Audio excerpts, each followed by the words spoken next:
Saudara-saudara, hari ini hari apa? Hari Minggu, benar cinta. Tapi ada hari spesial, hari Pentakosta. Hari apa? Pentakosta. Itu artinya hari ke-50. 50 dihitung dari mana? Kematian, kebangkitan Kristus. Habis itu 40 hari kenaikan Tuhan Yesus ke sorga. Dan dia katakan, berjanji bahwa murid-murid tidak boleh keluar dari Yerusalem. Mereka menunggu, dan hari ke-50 berarti 10 hari kemudian tercurahnya Roh Kudus. Dan saudara harus tahu ya, bahwa hari yang sama itu orang-orang Yahudi juga merayakan hari di mana Tuhan memberikan tabut perjanjian, 10 perintah Tuhan itu di Gunung Sinai. Jadi orang-orang sedang berkumpul di sana. Nah, hari ini saya percaya apa yang telah diutus oleh Bapa, yaitu Roh Kudus. Dan saya ingin kasih tahu, siapakah Roh Kudus itu? Roh Kudus itu bukan kuasanya Tuhan, tetapi pribadinya Tuhan. Ya, jadi Roh Kudus itu oknum yang diberikan untuk tinggal di dalam hidup kita. Hidup saudara, orang yang percaya. Nah, saudara bilang, saya nggak rasakan. Kalau saudara sudah lahir baru, itu Roh Kudus sudah bekerja dalam hidup saudara. Karena kalau tidak bisa lahir baru. Kalau satu orang belum lahir baru, berarti itu bukan Roh Kudus yang bekerja dalam hidup, tapi manusiawi seperti biasa, rohnya sendiri. Oleh karena itu hari ini kerinduan dari Tuhan agar kita semua di sini lahir oleh Roh Kudus. Itu yang namanya kelahiran baru. Dan orang yang lahir barulah yang akan dapat melihat kerajaan sorga, atau yang dapat masuk dalam kerajaan sorga. Itu perkataan Tuhan Yesus. Saya pertama kali dengar ayat ini, saya katakan saya mau saya mau lahir baru. Saya mau terima Tuhan Yesus. Saya mau bertobat. Saya mau meninggalkan hal-hal yang tidak berkenan di hadapan Tuhan. Saya mau hidup untuk Tuhan Yesus. Pada waktu itu saya masih muda, dan sudah cukup lama ini, bicara tahun 70-an lebih. Tapi hari ini hati saya masih dipenuh dengan roh yang bersemangat tiap hari. Dimanapun saya berada, hatinya sama. Saya waktu itu dikasih Tuhan bahwa saya bawa orang ke Tuhan Yesus. Sampai hari ini pun masih sama. Tadi melayani di Kingsford sama. Dimanapun saya berada, saya mau bawa nama Tuhan dipermuliakan dengan membawa jiwa-jiwa yang terhilang, jiwa-jiwa yang tersesat, jiwa-jiwa yang dikuasai oleh keduniawian. Jiwa-jiwa ini dilepaskan dan dimerdekakan dalam nama Tuhan Yesus. Nah, saya ingin kasih tahu bahwa sejak hari Pentakosta itu Tuhan Yesus mencurahkan Roh Kudusnya, karena Yohanes Pembaptis katakan, aku akan membaptis engkau dengan air, tapi yang akan datang sesudah aku, sebenarnya dia sudah ada sebelum aku. Tali kasutnya pun sepatunya tuh aku tidak layak untuk membukakan. Dialah yang akan membaptis engkau dengan apa? Roh Kudus. Dan benar, itu semua digenapi satu persatu, dan gereja Tuhan itu dimulai dari curahan Roh Kudus. Karena Roh Kudus bekerja, maka ada gereja Tuhan yang 2000 tahun yang lalu sampai saat ini, di mana-mana Roh Tuhan sedang bekerja. Nah, hari ini saya rindu sekali untuk kita semua membuka hati kita, sehingga apa yang paling mulia yang disediakan Tuhan untuk kita, selain keselamatan kita, yaitu Roh Kudus itu diberikan kepada kita. Jangan kita anggap dingin atau ignore, tidak pusing, tidak peduli. Itu berarti kita yang rugi. Sebelum saya baca ayat ini, saudara-saudara, saya ada satu kisah, dan ini terjadi 7 tahun yang lalu. Ada seorang ibu yang cukup orang kaya di sini. Tidak. Sejak saya berusaha untuk menginjil suaminya, ya, tiap kali bicara dengan suaminya, dia langsung kalau kita ke rumah untuk injilin, suaminya masih tanya, siapa itu Yesus? Saya tidak kenal Pak Sam. Bagaimana saya bisa percaya? Saya katakan saya datang supaya Bapak bisa percaya. Istrinya tuh dengar kalau saya datang cepat sekali masuk ke kamar, nggak mau dengar. Satu waktu muncul di gereja ini, satu waktu. Ya, pada waktu itu Father's Day, dan dia senang karena dia kenal Ibu Ruth. Waktu itu dia senang, dia janji, Ibu Ruth, ya, nanti hari Rabu kita jalan sama-sama ya ke Circular Quay, nanti kita naik ferry keliling Manly atau ke ini ya, jalan-jalan ya. Ya, kita senang, wah senang ya. Ibunya sudah permulaan umur 71-72, orang cukup ya berada, jadi masih kelihatan lebih muda karena ya namanya orang ada duit biasanya pintar ke Korea mungkin. Saya nggak tahu. Tapi yang pasti dia pulang, dia bilang saya masih mau pergi. Diantar oleh salah satu ibu di sini, kalau nggak salah Ibu Puspita, ngantar dia bilang saya masih mau pergi beli ikan untuk masak untuk suami. Mereka masuk di toko ikan atau di supermarket beli. Dia mau pulang, dia masak, saudara, dia masak, dia bilang, mari ini sudah jadi, ayo makan ini. Suaminya karena memang ada punya sakit, jadi agak kurang mau makan gitulah. Nggak mau, ya nantilah. Saya nggak tahu dia panggil sayang atau apa, nantilah gitu. Istrinya marah. Saudara tahu nggak? Dia marah, dia bilang, kamu tuh dari pernikahan kita yang sudah anak cucu, kamu masih aja tidak mau perhatikan saya, punya kasih kepadamu, saya mau berkorban untukmu. Kamu nggak mau dengar begini aja. Kita baru tahu sesudah ini karena mereka dari dulu sudah bertengkar, sering bermasalah. Jadi masalah itu sudah bertumpuk terhadap suami. Istri kepada suami udah bertumpuk. Jadi ngomong apa aja salah dikit sudah apinya nyala. Kamuknya. Saudara pernah alami itu kalau sudah jengkel dengan satu orang ngomong baru salah sedikit sudah besar gitu. Pernah rasakan itu? Kenapa? Karena kita punya judge, namanya prejudice itu sudah ada tuh. Belum apa-apa sudah menghakimi. Dia sudah nggak suka sama saya. Jadi dia baru salah lihat dikit sudah langsung tersinggung gitu. Itu hati-hati. Nah, hari ini saudara tahu nggak? Dia marah langsung. Itu hari Minggu pagi. Dia pergi ke travel agent langsung mau beli tiket. Apa saja yang dia dapat, langsung terbang ke Singapura, pesawat malam itu ke Singapura, ya, sampai ke Singapura, saudara, dia takut karena anak-anaknya orang-orang cukup ini pengaruh bisa ngejar pakai Intel atau apa gitu. Dia tidak mau keluar dari airport, kalau keluar mungkin di stop untuk masuk lagi. Dia pergi beli tiket. Saya kurang tahu apakah Garuda atau mana, ke Bali.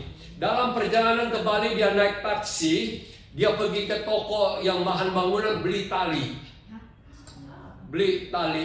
Saudara tahu, dia masuk di motel, dia cari motel yang ada tiang, dia langsung gantung diri.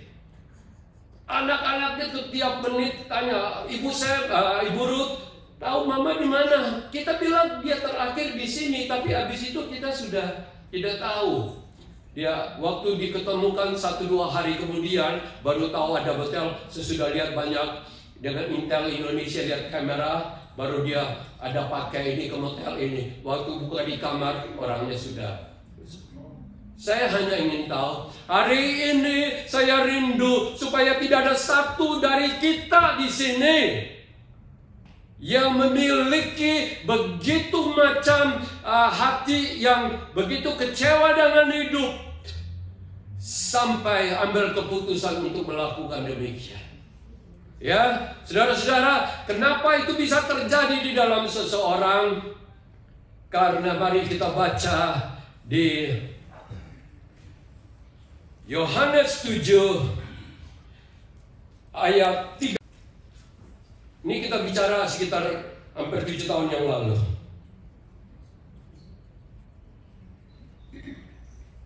Dan ayat 38.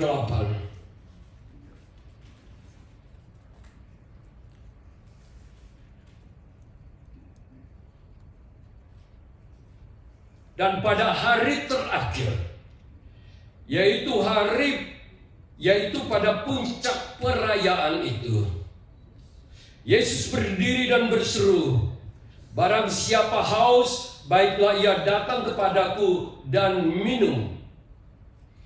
Barang siapa percaya kepadaku, seperti yang dikatakan oleh kitab suci, dari dalam hatinya akan mengalir aliran air hidup." Yang dimaksudkannya ialah roh, dalam sini Roh Kudus, yang akan diterima oleh mereka yang percaya kepadanya. Sebab roh itu belum datang karena Yesus belum dimuliakan. Saudara, khotbah Tuhan Yesus ini, dia katakan, ya, roh itu belum datang karena memang belum hari Pentakosta. Ada satu perayaan Tuhan Yesus perhatikan. Orang Yahudi itu pada datang dari seluruh kota, desa ke kota Yerusalem untuk merayakan. Karena ada 3 hari ya raya yang sangat penting. Itu harus didatangin oleh semua laki-laki, khususnya dari manapun datang ke Yerusalem. Dan waktu dia melihat, dikatakan hari terakhir dia melihat, banyak yang dia lihat ini upacara yang harus diikutin, termasuk korban bakaran, korban perdamaian, macam-macam upacara. Tetapi yang dia lihat di sini adalah agama yang sedang dikerjakan, tapi tidak memiliki kehidupan yang ada di dalam hidup orang-orang Yahudi pada waktu itu.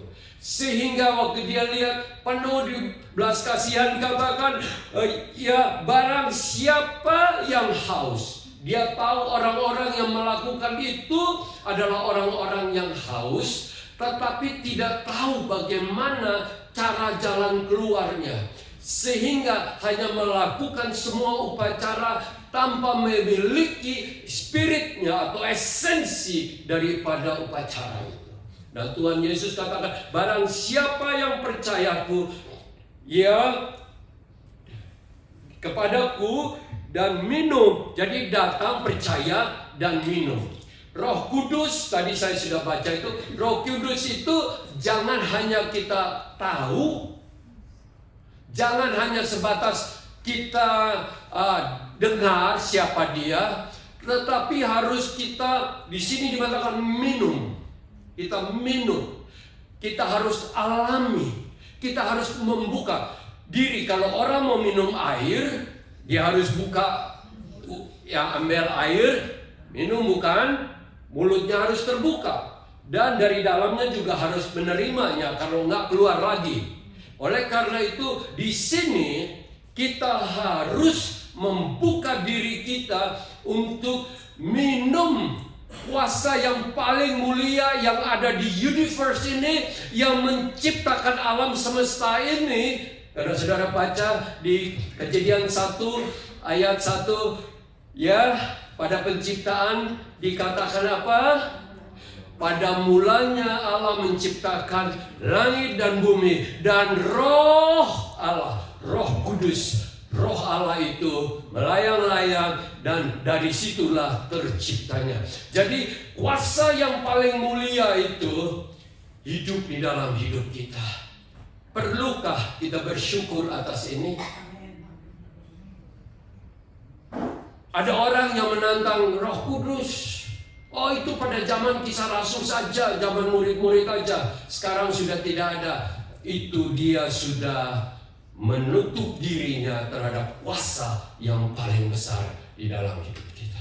Roh Kudus itu dia datang untuk tinggal dalam hidup kita. Siapakah dia? Dia adalah Roh Bapa dan Roh Kristus sendiri yang tinggal di dalam hidup kita. Saya mau tanya, kalau seumpama saudara dikasih apapun semuanya, ya, dibandingkan dengan Roh Kudus, ya, pilih yang mana? Ada beberapa, tapi yang lain bilang, Om Sam, saya suka yang 50 juta ada di motor. Dua-dua. Dasar serahkan.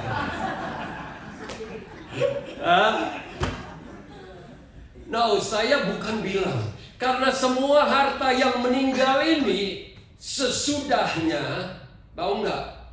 Harta kekayaan 2 tahun kemudian suaminya juga meninggal, ya. Hartanya mereka banyak. Saya kasih tahu, rumah itu kira-kira di sini aja ada 7. Ya, di sini aja. Belum di Surabaya banyak. Ya. Dan rumah yang di sini ini dekat sini, dekat Pak Daniel punya backyard itu masih kosong-kosong aja sampai sekarang. Ya, masih kosong aja. Di Singapura, ya, dua-dua pulang hanya 1 kali 2 meter, mungkin agak lebih besar sedikit di Pasuruan waktu kita nantar ke sana, ya, kita nantar ke sana, agak besar kan sana, ya. Apa? Saya juga ingin kasih tahu, kematian kita itu bisa terjadi anytime. Tahu tante yang jual rempeyek di belakang gereja kita? Tante Erni. Cucunya umur 26 tahun. Papanya namanya Chris yang bulan Desember melayani firman Tuhan di sini. Papanya namanya Chris, anaknya tante Erni ini. Ya, maksudnya cucunya anaknya tante Erni namanya Chris, pendeta di Bandung. Anak perempuannya hari Jumat siang naik sepeda motor, baru dapat, papanya baru senang, Om Sam, anak saya dapat kerjaan jadi sales di real estate di Bali. Sepeda motor tabrak, pingsan, bawa ke rumah sakit, meninggal, umur 26 tahun. Ya, suami istri kan datang di sini kan, selama di sini 3 minggu melayani dengan kita, ikut nyanyi. Ya, saya hanya ingin kasih tahu bahwa tidak ada seorang pun yang tahu. Tetapi biarlah kita semua di sini tidak ada satu pun yang mati atau yang dipanggil Tuhan sebelum pemberesan itu selesai. Coba bayangkan berapa banyak orang sebelum meninggal hanya mikirkan, aduh, hartaku ini kalau mati anak berebutan. Saya kasih tahu, ya, ini ada foto nih, ya, anak perempuannya. Anak berebutan benar-benar. Saya sudah lagi berapa kali harus menjadi mediator urusan kakak beradik, keponakan ini berampas harta sesudah ada yang meninggal waktu COVID, ada yang ini. Ya, saya bukan bilangnya saudara, ya, saya ingin supaya kita cepat dari muka bumi ini, bukan. Tetapi kita tidak tahu kapan. Yang penting saat kita masih ada, kita bereskan dulu. Ada, tahu nggak? Ada istri yang sebelum meninggal bisik-bisik saya sama ibu, saya benci sama suami saya. Sudah dekat peti loh, sudah dekat ini, bayangkan. Saya harap itu tidak ada dalam hidup kita. Ada yang benci menantu, ada yang masih memikirkan bagaimana harta saya. Saya bilang, sudah kasih serahkan aja, kenapa mesti mikirkan, aduh ini mau kemana nih harta ini. Benar-benar, jangan sampai. Firman Tuhan katakan, setiap dari kita, biarlah kita itu bisa apa? Beres dengan hidup ini, menyelesaikan. Jadi kalau dipanggil Tuhan, kita bisa finish well. sampai akhir, finish well. Ya, Rasul Paulus katakan kepada Timotius, saya ini sudah mengakhiri pertandingan hidupku. Saya sudah menjaga imanku sampai akhir. Saya mau selesai dengan baik. Apakah kita bisa berkata demikian? Atau masih aja ada hal-hal yang belum diselesaikan? Saya ingin katakan, saya rindu kita semua, umur semua rata-rata 100 tahun. Saya rindu itu. Tapi juga 100 tahun, kalau Om Edi dia 94 kan dia tinggal 6. Dia ada ke Singapura urusan harta biasanya. Om Edi tahu nggak? Karena dia punya ini apa? Aset di Singapura yang mesti transfer ke Ana gitu. Nanti tahu-tahu kejadian di sini siapa yang ngurus di Singapura punya apartemen sama harta. Kita semua ini ya satu waktu kita nggak usah takut berbicara tentang kematian. Jangan takut, jangan sembunyi. Oh ini kita takut. Kita harus open dan harus berbicara dengan terus terang bahwa itu akan terjadi dalam hidup kita, cepat atau lambat.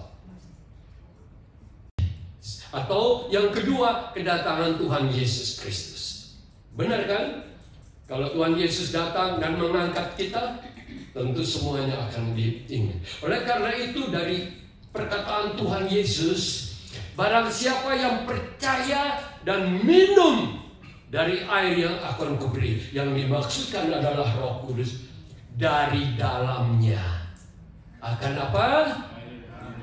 Mengalir air, aliran hidup. Seperti di daerah saya dibesarkan di kota di Timor, di belakang rumah kita itu ada satu sumber air yang meskipun musim panas, musim dingin pun dia tetap mengeluarkan air terus. Dan itu oleh papa saya dan my brothers, mereka arahkan untuk ke daerah untuk dibikin perkebunan. Ya, saya juga satu waktu akan ke sana. Sudah pasti mungkin kembali ke sana. Saya tidak tahu, tapi rasanya hati saya sudah ke sana, ingin ke sana. Kenapa? Karena banyak rakyat di sana yang butuh firman Tuhan. Di sini ada yang butuh, ada yang nggak butuh. Di sana rata-rata butuh. Saudara-saudara, saya hanya kasih tahu bahwa dari dalamnya itu akan ada fountain of life. Saudara tahu, kalau satu orang yang punya fountain of life, dia tidak pernah haus lagi, bukan? Dari dalamnya, dari dalam fountain life itu, air itu akan memberikan kehidupan di sekitar, bukan? Benar nggak? Air mengalir, ada ikan, ada bisa nanam kebun, padi segala macam, kan bisa kan? Ada air. Dan firman Tuhan katakan, barang siapa yang percaya dan minum Roh yang kudus itu, dia akan memiliki kita. Saudara tahu nggak? Saya mempelajari banyak tentang mengapa persoalan hidup terjadi di dalam keluarga. Ya, karena satu alasan utama telah kehilangan air hidup itu dalam hidup kita, sehingga sang suami mulai sedikit-sedikit mulai lirik sana, lirik sini. Itu benar. Ya, sang istri mulai lihat, bukan tambah tua tapi mulutnya gak berhenti-berhenti cerewet. Kalau bisa wajar dia. Itu saya dengar semua. Nanti hanya persoalan uang aja, tengkar. Nanti soal anak, tengkar. Apalagi ada menantu yang mukanya orang lain lagi datang, tengkar lagi. Kenapa? Karena di dalamnya sudah mengalami kekeringan hidup ini. Kalau orang ada Roh Kudus, masalah apapun, dia perlu ucapan syukur. Tenang hadapinya, tenang dengan ini semua. Dan hari ini saya katakan, jikalau kita mau mengakhiri semuanya dengan baik, jadi sisa yang masih ada ini penuh dengan sukacita, penuh dengan menjadi berkat, penuh dengan kekuatan dari Tuhan, penuh dengan damai sejahtera. Hanya satu, datang kepada Tuhan dan katakan, saya mau minum, saya mau percaya, dan saya mau minum dari air kehidupan itu. Perlu sekali kita. Dan ini jangan hanya sekali minum 30 tahun yang lalu terus berhenti. Nah, air itu harus terus mengalir dari dalam hidup kita.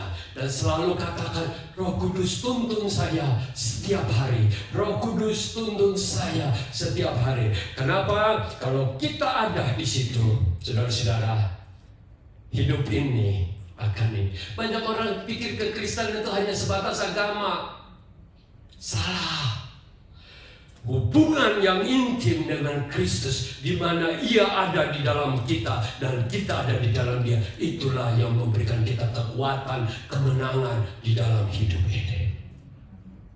Saudara tahu bahwa kita semua ini tidak kuat untuk berhasil sampai akhir. Berapa banyak saya pernah bertemu sendiri dengan Perdana Menteri namanya Bob Hawke. Ya, Bob Hawke. Wah, kalau lagi bicara di parlemen atau di umum media, wah kelihatan gagah gitu. Tapi malamnya kekosongan hidupnya. Berapa kali saya ketemu dia di Double Bay, karena dulu kita suka pergi makan es krim di Double Bay. Ketemu, duduknya minum, sedang apa? Hey, how are you? Kayak gitu. Saya hanya kasih tahu nih, jangan pikir satu orang punya posisi tinggi itu dia penuh dengan air kehidupan. Yang ada hanya topeng yang manusia. Oleh karena itu kita harus hari ini membuka diri, katakan, Tuhan, kenapa orang lain, murid-murid itu bisa alami, orang lain bisa alami, saya tidak. Saya juga ingin berjalan dalam kehidupan yang Tuhan sudah sediakan. Roh Kudus itu punya kuasa. Punya kuasa lebih daripada yang pernah kita. Jangan pikir, orang yang penuh Roh Kudus itu hanya bahasa lidah. No, itu hanya salah satu bagian atau tanda bahwa kita ada Roh Kudus. Tapi itu bukan semuanya. Mari kita akan baca di sini. Ada beberapa poin kita akan baca di Roma 8 ayat 1 sampai 11. Kita akan lihat apa saja yang dapat kita pelajari di sini, ya.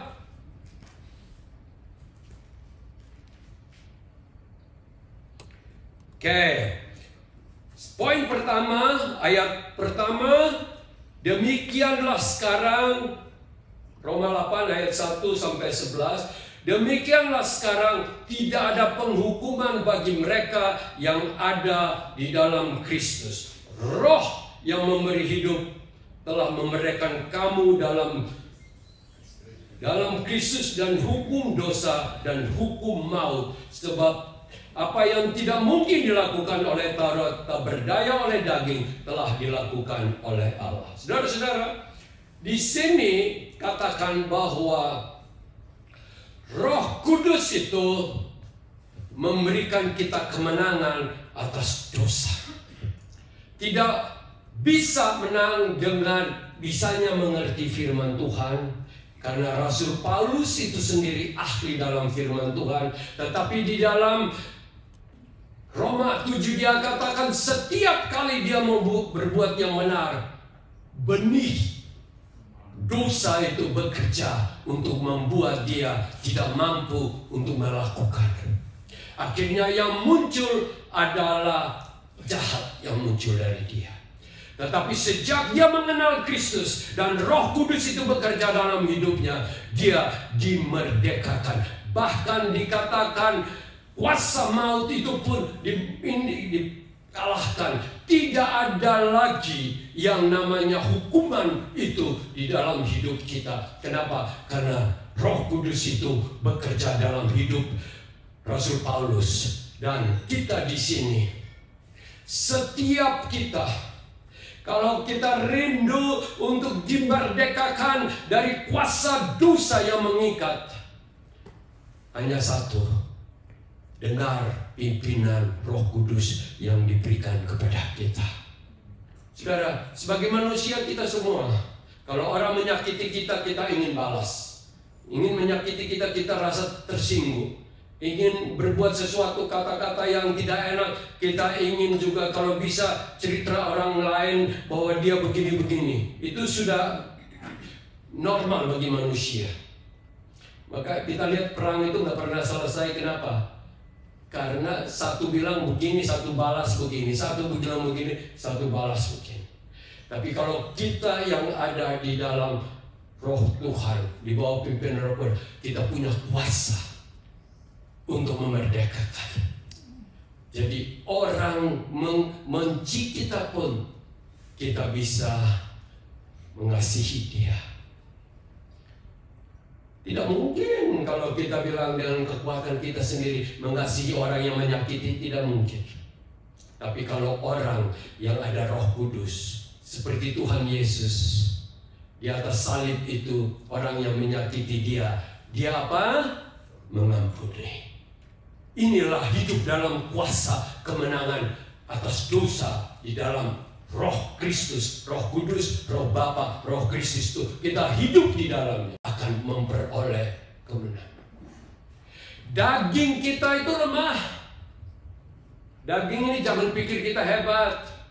Ya sudah tahu bahwa tiap tahun akan menurun daging kita. Ya, tetapi sifatnya itu selalu mau berbuat hal-hal yang menghasilkan kedagingan. Tapi kalau kita hidup di dalam Roh, maka yang akan muncul adalah kasih, damai, sejahtera. Itu adalah buah-buah Roh.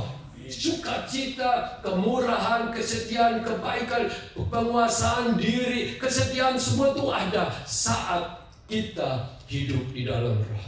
Saudara, terus terang, saya tidak ingin kita ada dalam ibadah, tetapi ibadah kita seperti malaikat duduk baik-baik depannya Om Sam, takut salah, ya. Tapi pulang, ya, anjing gak salah kita bisa tendangin. Maksudnya anjing bisa macam-macam apa aja, ya. Kita harus berubah. Siapa yang hari ini katakan saya rindu benar-benar berubah, dan biarlah Roh Kudus tolong saya. Amin. Ingat loh, kita ini sudah makin tambah umur loh.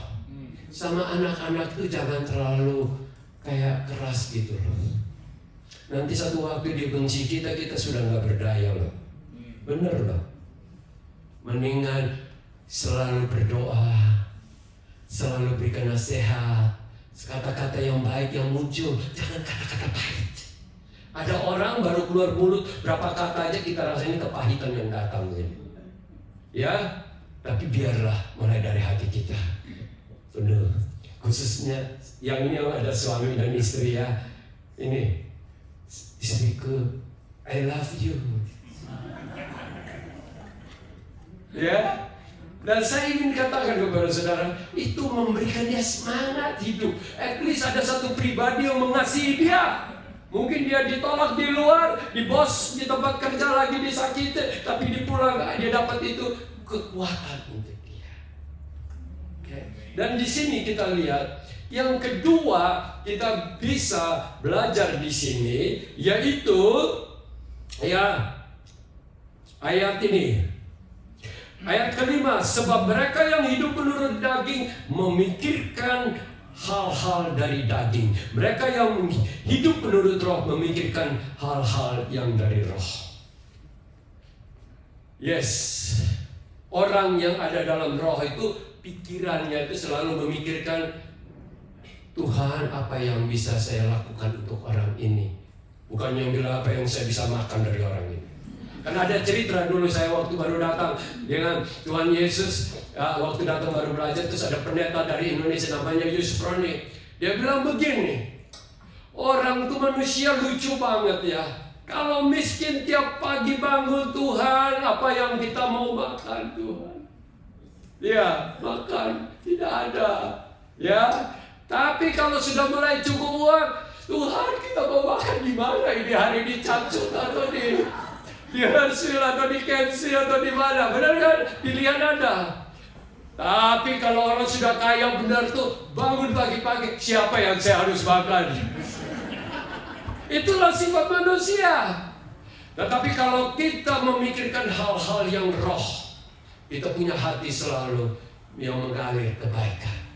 Orang ini mungkin ada mungkin dia butuh. Kita punya kasih, kita punya toleransi, kita punya pengertian, kita tidak judging orang. Bahkan orang yang sudah menyakiti kita pun, kita datang peluk dia. Itu baru namanya seperti Tuhan Yesus Kristus. Yang ketiga hari ini, saya ingin bagikan, ada lagi tapi di ayat 11. Ayat 11.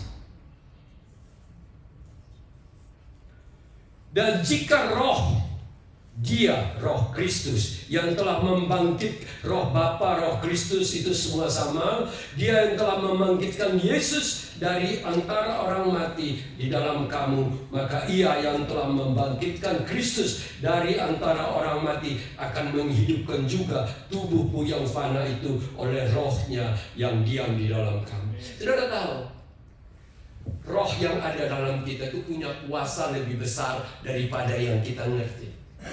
Kalau di dalam 1 Yohanes 4 ayat 4 katakan roh yang ada padamu itu lebih besar daripada roh apapun yang ada di muka bumi ini. Kita aminkan. Tapi yang dimasukkan ini roh Kudus itu yang membangkitkan Kristus yang sudah 3 hari di kuburan itu bangkit, saudara. Dikatakan bahwa dia juga akan membangkitkan kita. Saudara harus sadar bahwa Roh Kudus itu dapat memulihkan tubuh kita yang sudah lemah. Saya harus kasih tahu bahwa secara studi katakan bahwa sejak umur 30 ke atas tubuh kita itu mulai decaying itu mulai menurun. Ya, makin kurang lah. Benar nggak bapak-bapak tahu kan waktu umur 20 lebih 30 lebih beda kan tenaganya. Benar nggak? Ya kan lari, wah apa aja nggak capek. Budi ini kalau main waktu masih 20 30, wah badmintonnya bagus. Tapi sekarang baru kan, pasal saya udah capek banget. Benar kan? Benar kan? Cepat capek kan kita ya. Terus terang, kita semua alami. Tapi saya hanya ingin bagikan. Kalau kata-kata kita katakan begini, Roh Kudus, Engkau hidup dalam hidupku. Engkau yang membangkitkan Kristus. Engkau yang menyelamatkan orang. Engkau yang menyembuhkan orang. Saya rindu Engkau bantu saya, kuatkan hidup saya. Kita enggak bisa umur 80-an, tapi semangatnya masih kayak 40-an. Kita amin kan? Rindu itu? Ayo, sekarang. Jadi kalau sakit, jangan bilang sakit ya. Oh, roh yang ada padaku akan menguatkan saya. Begitu. Berarti kuat. Benar daripada. Mesti, ayo, semangat. Siapa lagi di sini? Jangan izinkan menguasai hidup kita. Mulai dari kata-kata kita, kepercayaan kita itu akan mengubah. Selalu katakan, di dalam Kristus aku dapat melakukan segala perkara. Amin. Dapat tanggung segala beban apapun. Aku kuat karena Kristus yang menguatkan aku. Ingat loh, ini Roh Kudus loh. Ini ayat ini, Rasul Paulus itu punya kekuatan itu luar biasa. Saat dia aniaya dicambuk begitu banyak, saudara baca di 1 Korintus 11, dia bukan bilang, aduh sedih, mari jemaat berdoa untuk saya. Dia bilang ada juga, tapi untuk penginjilan doanya. Dia selalu bilang, oh penderitaan ringan yang aku hadapi ini kecil dibandingkan dengan kemuliaan yang menanti. Jadi kalau saudara kita punya badan sakit, selalu bilang, Roh Kudus berikan kekuatan kepada saya. Bukan obat dari Shinsei ini, tetapi dari Tuhan Yesus. Amin. Ada yang sedikit-sedikit belum apa, Shinsei. Obatnya dikasih kartu juga, minum aja. Karena sudah diizinkan oleh ini. Saudara belum tahu itu, karena saya lihat sendiri. Benar kan? Ayo rebus itu. Tapi itu ambil dari peti itu tuh ada, saya lihat segala macam itu. Kalau jengking, kocok segala macam. Tapi karena kita lebih percaya kepada itu bisa sembuh. Bisa karena kita percaya. Tapi saya rindu hari ini kita lebih percaya lagi akan kuasa Roh Kudus. Karena apa artinya semua kalau dibandingkan dengan kuasa Tuhan yang mencipta. Amin. Hidup ini jangan, inilah salah satu. Jangan hidup suka mengeluh. Aduh susah. Waktu mama saya selalu bilang, jangan itu dengan tante siapa tuh. Tiap kali datang aku susah. Selama hidupnya susah belum. Mendingan sekarang kita katakan di dalam Kristus kita ini, kalau dikatakan kita ini kaya di dalam Kristus. Kaya di dalam rohani. Kaya di dalam segala. Saya ingin katakan kalau orang timur lihat kita ini semuanya orang kaya. Yang tinggal di sini orang kaya. Kalau saudara tahu orang timur rumahnya hanya segitu.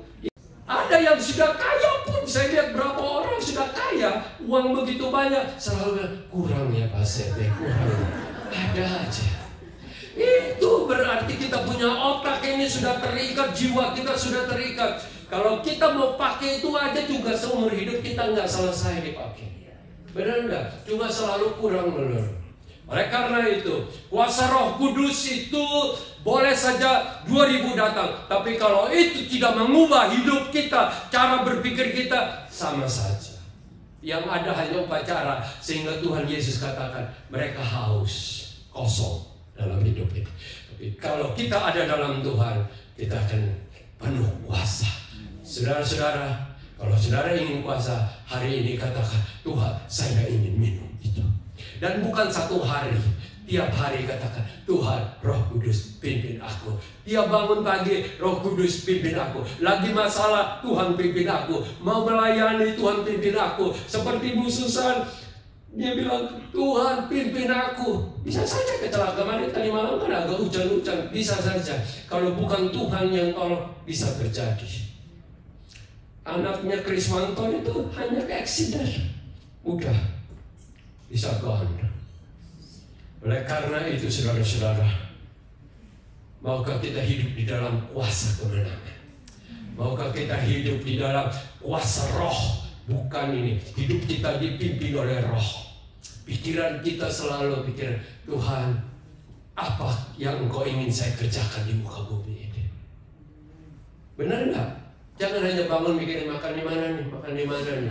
Jangan. Itu terlalu kedagingan. Ini dulu, utama dulu. Tuhan, saya ingin supaya hidup saya ini berguna. Kita bukan salah makan ya, jangan saya pikir ini. Kita nggak salah makan, tapi jangan itu tujuan hidup kita.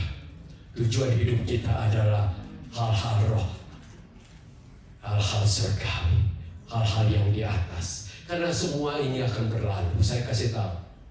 Saya orang banyak yang kalau sakit telepon kita, doain, kubur, terus kita kerjakan. Saudara pikir di sini baru satu ya, tapi di sana terus berulang-ulang saya harus datang untuk melayani. Dan kaya miskin sama aja, 1 kali 2 semua real estate-nya. Karena itu bilang haus Tuhan. Jangan hanya haus waktu di gereja. Tiap hari sendiri bikin apa? Terus cari Facebook ya. Facebook yang aneh-aneh itu ya. Ya, kalau nonton Facebook berjam-jam mau tidur, nggak berhenti, setengah jam nonton itu video yang nggak ada gunanya. Tapi mau dengar firman Tuhan 15 menit, saya mulai ngantuk. Makanan apa yang kita ini cari dalam hidup? Saya kasih tahu kita semua hidup itu masing-masing punya tantangan hidup. Kita tidak tahu bagaimana kita berakhir hidup ini. Ada yang tiba-tiba, ada yang sakit, ada yang macam-macam. Hoping aja tidak ada kecelakaan. Saudara-saudara, kita tidak tahu. Tetapi persiapan hidup kita sekarang ini yang akan menentukan kekal ataukah hanya sementara dan hilang di neraka. Tapi kalau kita dalam Tuhan Yesus, kita hidup selamat. Hidup selamanya. Amin. Mari kita sekarang, siapa yang haus? Siapa yang haus? Siapa yang haus dan rindu bilang, Tuhan saya ingin minum. Saya ingin minum. Saya ingin minum. Dalam arti ini adalah Roh Kudus. Penuhi hidupku. Biar dari dalam hidupku mengalir air-air kehidupan. Mengalir Tuhan. Mari Tuhan. Kerjakanlah Tuhan dalam hidup kami Tuhan. Mari Tuhan, biarlah kami bukan menjadi pendengar yang baik, tapi kami menghidupi. Dan kami adalah pribadi yang memancarkan terang Kristus di dalam dunia ini. Mari Tuhan, Kau lihat setiap anak-anak-Mu. Biarlah jangan izinkan kami ini ada dalam satu ibadah, tapi itu hanya upacara atau kebiasaan datang untuk beribadah.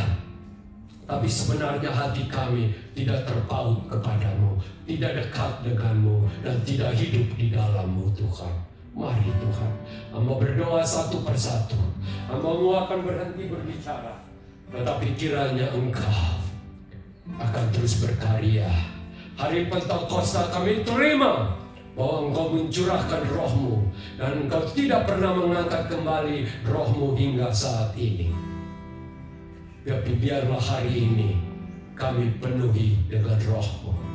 Mari Tuhan, ajar kami untuk dengar-dengar akan Roh Kudus. Ajari kami untuk taat kepada Roh Kudus. Ajari kami untuk setia kepada Roh Kudus. Ajar kami Tuhan untuk mau memikirkan hal-hal yang Roh pimpin dalam hidup kami. Terima kasih untuk hari ini. Satu persatu Tuhan, satu persatu. Biarlah kami hidup sampai akhir hidup kami. Kami boleh finish well dengan Tuhan. Tuhan dengan pimpinan Roh Kudus. Siapa yang rindu hari ini ingin terus berani katakan kepada Tuhan, saya rindu untuk dipimpin oleh-Mu. Dan saya rindu untuk dipimpin oleh-Mu. Mari kita sama-sama katakan. Roh Kudus. Roh Kudus satu persatu Tuhan. Kau lihat. Kami rindu untuk dipimpin oleh Roh Kudus. Kami rindu untuk dipimpin oleh firman-Mu Tuhan. Karena Engkau yang menghidupkan firman yang tercatat itu untuk menjadi kehidupan dalam hidup kami. Kekuatan dalam hidup kami. Kemenangan atas dosa. Biarlah Tuhan Engkau bekerja di dalam hidup kami. Kau lihat Tuhan, mereka rindu dipimpin. Mampukan Tuhan. Dalam mereka berdoa, Engkau memimpin mereka. Di dalam hal menghasilkan buah-buah roh, Engkau menuntun anak-anak-Mu Tuhan. Dan biarlah hidup kami akan menjadi serupa dengan Kristus selama-lamanya. Dalam nama Tuhan Yesus, semua sama-sama katakan amin.